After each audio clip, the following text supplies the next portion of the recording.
গাজী এবং কালুর পুঁথি পাঠ করার চেষ্টা করছি আল্লাহর ইচ্ছায়।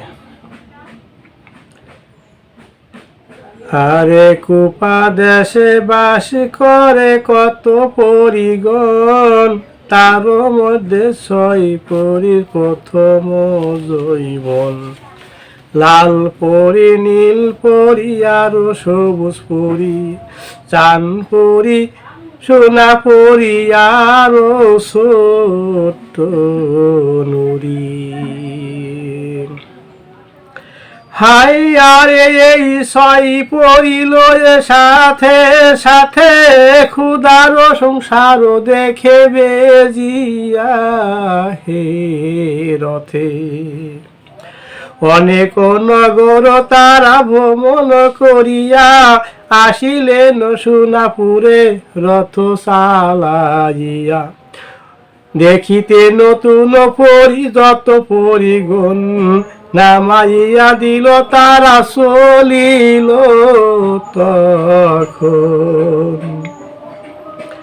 হাই আরে দেখিতে নতুন পরি যত পরিগণ, নামাইয়া দিল তারা চলিল তখন।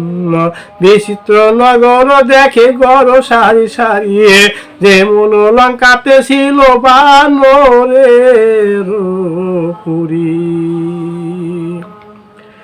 হাই আরে হাডিয়া হাডিয়া দেখে তাওয়া মহল, উপনীত হল গিয়া মসজিদের ভিতর। কাতার বান্ধিয়া তারা যায় হেলিয়া ডুলিয়া, হেলিয়া ডুলিয়া পরে জৈবনের বারে।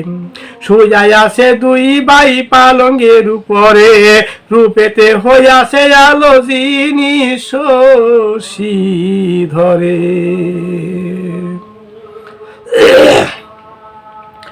হাই আয় দেখিয়া গাজীর রূপ যত পরিগণ, মুছিত হইয়া পরে ঢুলিয়া তখন।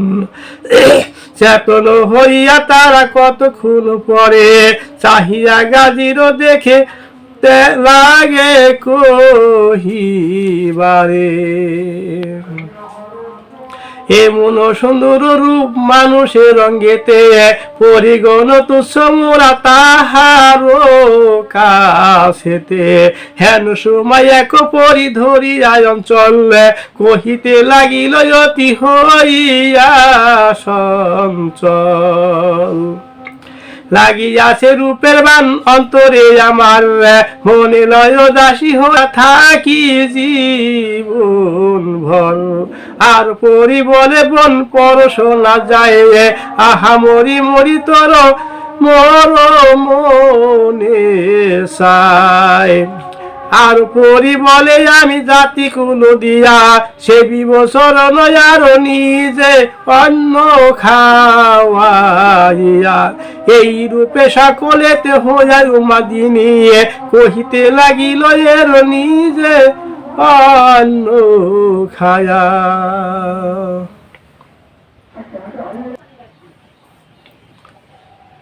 এখানে কুফা নগরে যে পরীরা বাস করত, সেই পরীরা ছয় পরী সারা দুনিয়া ভ্রমণ করে। ইতিমধ্যে সে ছয় পরী রথে আরোহণ করে ওই সোনাপুরে নামে, সোনাপুরে এক মহল্লা নগর, সেই নগরের সম্পূর্ণ শহর ঘুরে ঘুরে দেখে। কিন্তু দেখতে দেখতে একটা মসজিদ আছে খুব সুন্দর, সেই মসজিদের ভিতরে যখন কাছে আসে, তো সেই মসজিদের ভিতরে দেখে দুই ভাই কালো এবং কাজী, দুই ভাই শুয়ে আছে। তাই সেই গাজীর রূপ দেখে সব পরিগণ মোহিত হয়ে যায় এবং প্রশংসা করে যে এত সুন্দর রূপ মানুষের, তাদের কাছে আমরা পরীরা মানে কিছুই না, এত সুন্দর গাজীর রূপ ছিল। তাই বলতেছে যে এইরকম সুন্দর তার সুগঠন চেহারা, তো রমণীদের ভিতরে কি কোনোখানেই আছে? তখন এক পরি বলতেছে হ্যাঁ আছে।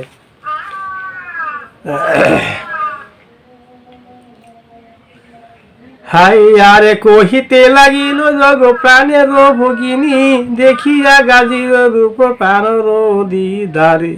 হেন রূপে কন্যা কি গো আসে যে সংসারে, এক পরি উঠে বলে হাত নাড়া দিয়া, কত রূপ ধরে গাজী মজিস দেখিয়া, অন্য এক জন্য কন্যা আসে জানি গো চাহিয়া। হাই আরে নিশির গমনে শশী সেই বিনোদিনী, হেন রূপ না পাইয়াছে দেবতা কি নিরি। মুখের পলব যিনি সটি কোটি শশী ধর, তা যেন 32 দাঁতে লাগায়াছে মিশি। লক্ষ কোটি তারা যিনি উজ্জ্বল করেছে, জপা ফুলের যিনি জিব্বা তাহার প্রাণ খায়াছে। না খাটে উপমা কি বা করিব রাখান, মিগলে নয়ন তুল্য শোভিত লোচন। যিনি আসানদের ছটা পক্ষে কিরণ, চক্ষু মেলি দুই ধরণী যার দিকে চান, পরানো হারিয়ায় সেই হরে হায় হায়। ব্রাহ্মণের ভ্রমরের বর্ণ যিনি লম্বা মাথার কেশ, দাঁড়ালে পরেও কেশ পায়েরও পাতাতে। জলখার কোটি তুল্য কোটি রূপ সরু, তাদিষ্ট ভূমিষ্ঠ তারও পিছ পাশাউরু। সুগঠন হস্তপদ কি কহিব মরি, তাহার উপমা নাই তিযুগত জরি। পরিগণ বলে কহ কহ হে সত্তর, কি নাম কন্যার তার কোন দেশে ঘর। সেই পরি বলে সবে শুনো একসিতে, সে দেশের অনেক দূর দক্ষিণ দিগেতে। জানিবা তাহার নাম ব্রাহ্মণনগর, চারিদিকে নদী তার দেখিতে সুন্দর। সোনা দিয়া বান্ধিয়াছে ঘাট চারিখান, প্রতি ঘাটে 400 সোনার নিশান। হেন পুরী নাহি গো ছিল রাবণের, মুকুট নামেতে রাজা সেই দেশের। পূজাগণ যত সব সকলই ব্রাহ্মণ, তেরা করেন তারা দেখিলে জৈবন। ঢুলি মালি নাই দুবি আরো যত ইতি, সকল ব্রাহ্মণ হয় নাহি অন্য জাতি। নগর নিবাসী যত সব ধনবান, সেই দেশের কাঙ্গাল নাহি কহি সকলই সমান। সুবর্ণের কুম্ভ দিয়া আনে জলের ঘাটের জল, বাটি ঘাটি থালা বাটি সকলই সোনার। একখানি ঘর নাহি সেই দেশের ঘড়ি, দালান মন্দির মঠ সব বাড়ি বাড়ি। রাজার বাড়িতে সব মন্দির সোনার, দূর থেকে দেখে যায় অগ্নির আকার। তাহার ধনের কবি কি কহিব যেমন, হীরা মাণিমাক্য রাজা করি সোমে গনে। নামেতে দক্ষিণারায় রাজা রঘুসাই, তাহার সমান বীর সংসারেতে নাই।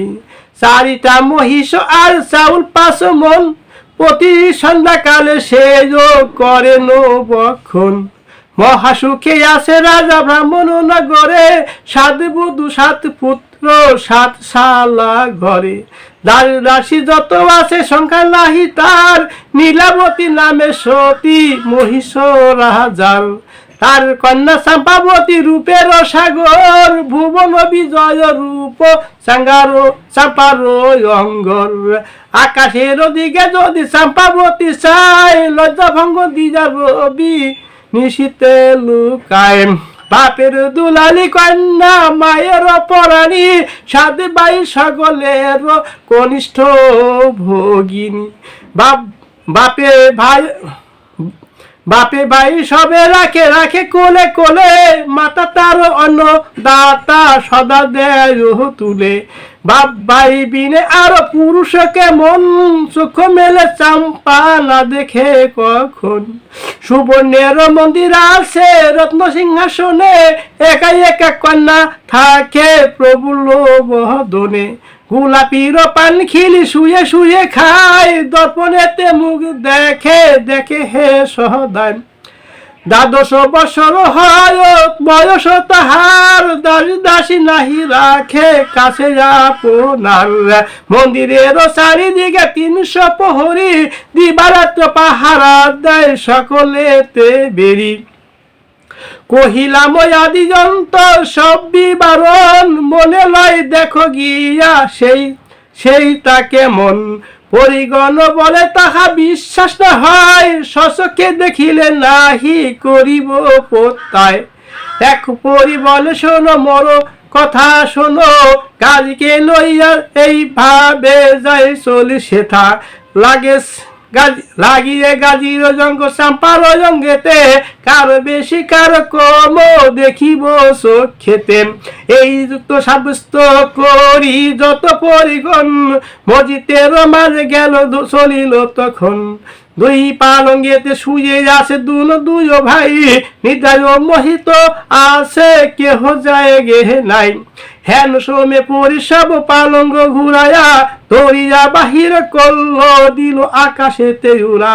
গাজীকে লইয়া পরি উড়ে সৈন্য ভরে, নিমেষে গেলেন তারা ব্রাহ্মণ নগরে। পরিগণ গাজীর রূপ দেখে যখন মোহিত হয়ে যায় এবং অনেক বলাবলি করে, এটা এত সুন্দর গাজী তো দেখলাম, কিন্তু সুন্দরী কি রমণী আছে কোথাও? তখন এক পরি বলে হ্যাঁ আছে, সেটা হলো ব্রাহ্মণনগরে। সে একটু দক্ষিণ দিকে একটু দূরে। তার বাপের নাম হলো ভাই চাম্পাবতীর মার নাম সতী, মুকুট রাজা বাপের নাম। 7 ভাই 7টা বউ, আর এক বোনই সে ছোট, নাম তার চাম্পাবতী, কিন্তু খুব রূপে গুণে খুব সুন্দর। তাই তখন তারা চিন্তা করে যে তাহলে এই গাজীকে নিয়ে যায় চাম্পার সাথে একসাথে দেখি কার রূপ বেশি কার রূপ কম। তাই গাজীর পালঙ্গ নিয়ে সেই চাম্পার মন্দিরে পৌঁছায়।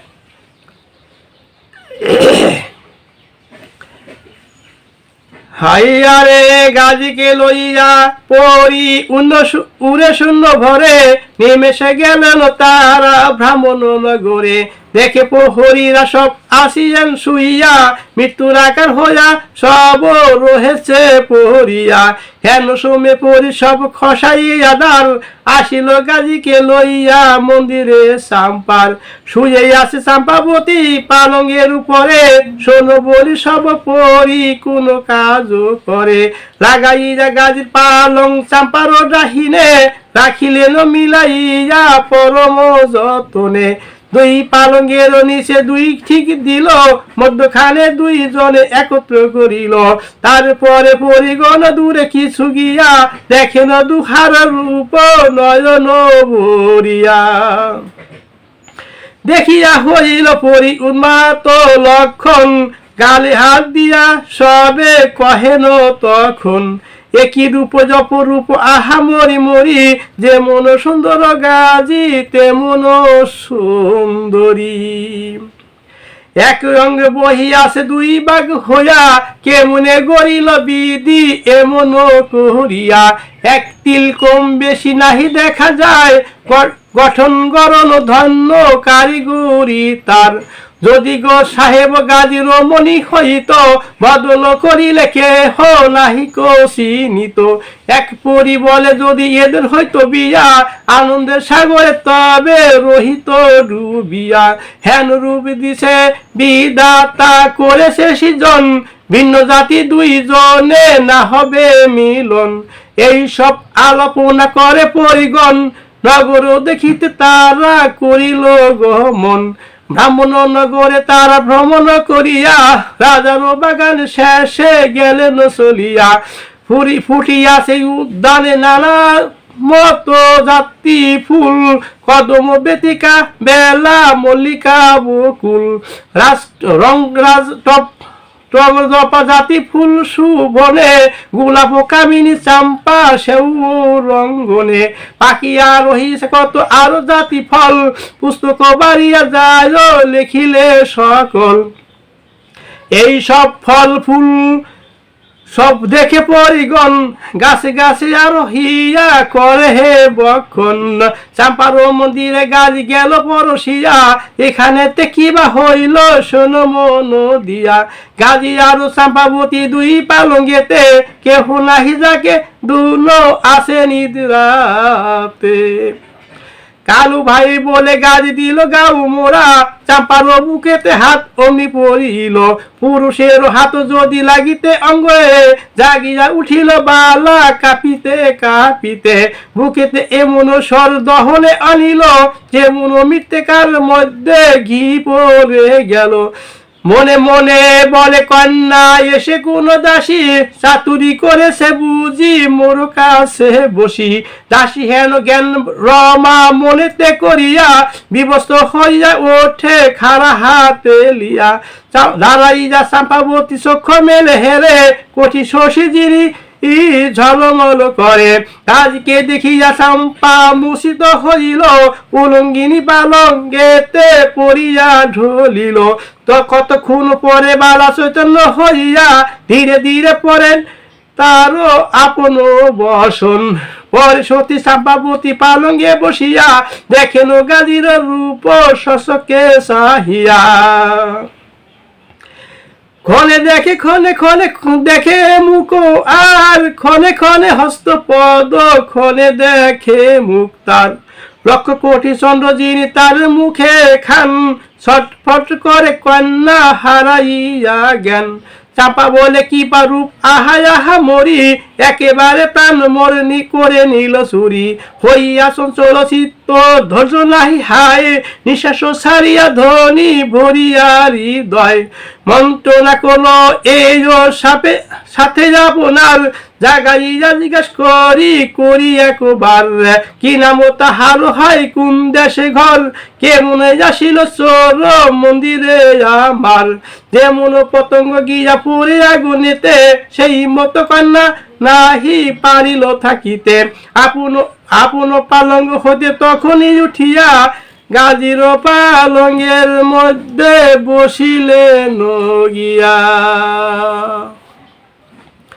পরিগণ সেই মসজিদের ভিতরে গাজীকে নিয়ে যখন রাখে, দুই দিকের খাট দুই সাইড উঁচা করলে নিচে এক সাইডে নিচে হয়, কিন্তু দুই দিকে উঁচা করার কারণে দুইজনে গোল দিয়া মাঝখানে আসে।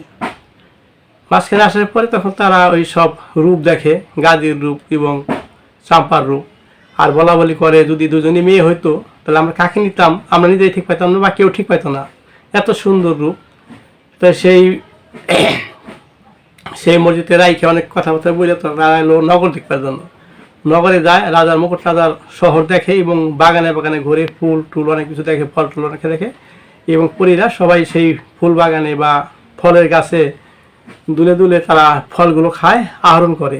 আর এদিকে গাজী আর চাম্পাবতী এক খাটে যখন থাকে, কালুর নাম নিয়ে গাজী যখন মোড়া দেয়, তখন ডাইন হাতটা তার ওই চাম্পার বুকে পড়ে। মুখে বলে সে তখন চেতন হয় এবং বলে কোন দাসী হয়তো আমার হাতে মস্কারা করতেছে। তাই সে রাইগে উঠে তখন সে দাঁড়াইলে তখন এই দেখে দেন গাজীর রূপ। সেই গাজীর রূপ দেখে সে মোচিত হয়ে যায়, মানে পড়ে যায় অজ্ঞান হয়ে।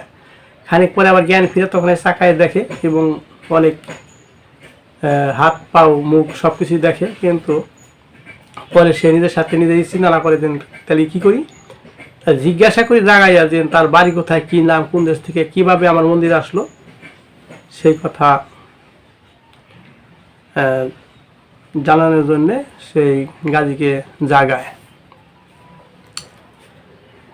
হাই আরে পালঙ্গে বসিয়া চাম্পা গাজীর পদতে, দুই হাত ধরিয়া ডাকে কান্দিতে কান্দিতে।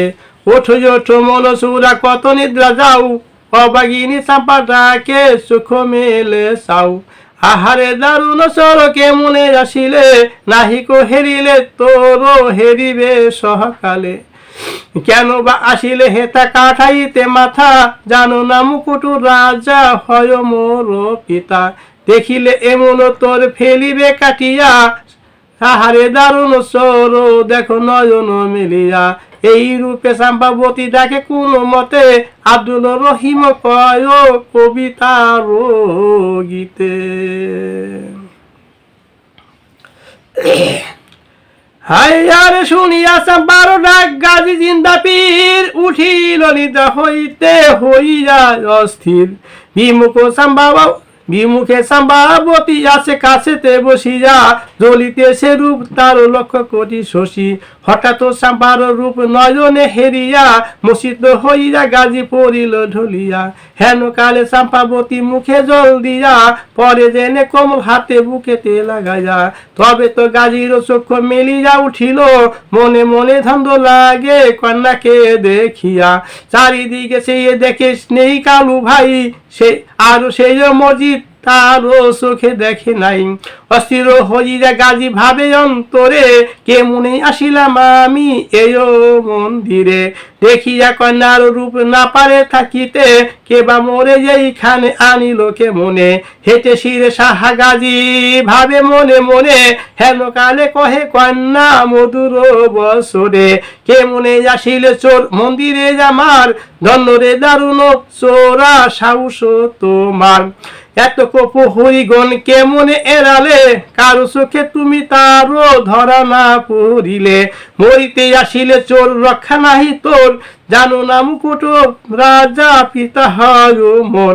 শুনিয়া এখনই আসে কাটিবে গদান বাঁচিবারও কিছু তোর না দেখি হে সন্ধান। নামেতে দক্ষিণালয় রাজার গোসাই বহু বলে পরে সেই দিনে তে গোসাই। মানুষ ধরি যাবির চাবাইয়া খায় তার হাতে বাপে দিবে সপিয়া তোমায়।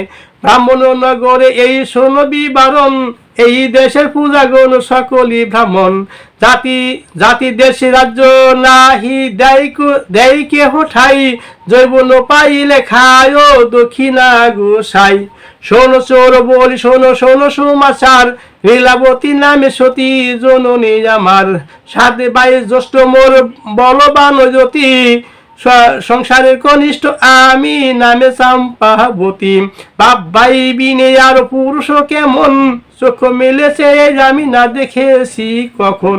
দাসীগণ দেখি সেদা সদা আরো কেহ নাই যদি মত্র মিথ্যা বলি গো মাংস গো খাই। তোমাকে প্রথম আমি দেখিনু নয়নে আহারে দারুণ চোর আসিলে কেমনে। হৃদয় সিন্ধুক তুমি তুমি তো খুলিলে কান্দন হরণ করিলে। কহ কহ চোর শুনি শুনি পরিচয় কোন জাতি হও তুমি ঘর তোমার কোথায়। মাতা পিতা কে বা হয় কি বা নাম তাহার কহ চোর কহ তারও আপনার নাম। এমন সুন্দর রূপ তোমার অঙ্গেতে এক তিল নাহি আমি পারসিত সহিতে। খাইবে দক্ষিণালয় প্রভাতে আসিয়া কেমনে তোমার প্রাণ রাখিব বান্দিয়া। আহা আহা কেন আসিলে হিতাই আপনি মরিতে আরো মারিতে আমায়। শুনিয়া কন্যার বাণী অনেক ভাবিয়া কহিতে লাগিল রে গাজী সাহস করিয়া। চম্পাবতী যখন গাজীকে জাগানোর পরে তখন গাজী চম্পাবতীর রূপ দেখে একটু মুছিত হয়ে যায় অপসত হয়ে যায়। তখন তার মুখে পানি ছিটা দিয়া চেতন্য করে এবং তার কাছে জিগায় তুমি কোথা থেকে আসলে কেমনি আসলে এতগুলো প্রহরী 300 প্রহরী দিবারিতে তারা পাহারা দেয় তুমি কিভাবে তাদের চোখে পড়লে না। তখন কয় আমার বাপের নাম জিগায় কি তার বাপের নাম মুকুট রাজা বলে মায়ের নাম বলে ভাইরা 7 ভাই সব কিছু বলে এবং তুমি তো আমার মন্দিরে আসছো তুমি তার জীবিত যাইতে পারবে না কারণ তোমাকে দক্ষিণালয় চিবিয়ে খাবে এই সমস্ত অনেক কথাবার্তা বলে।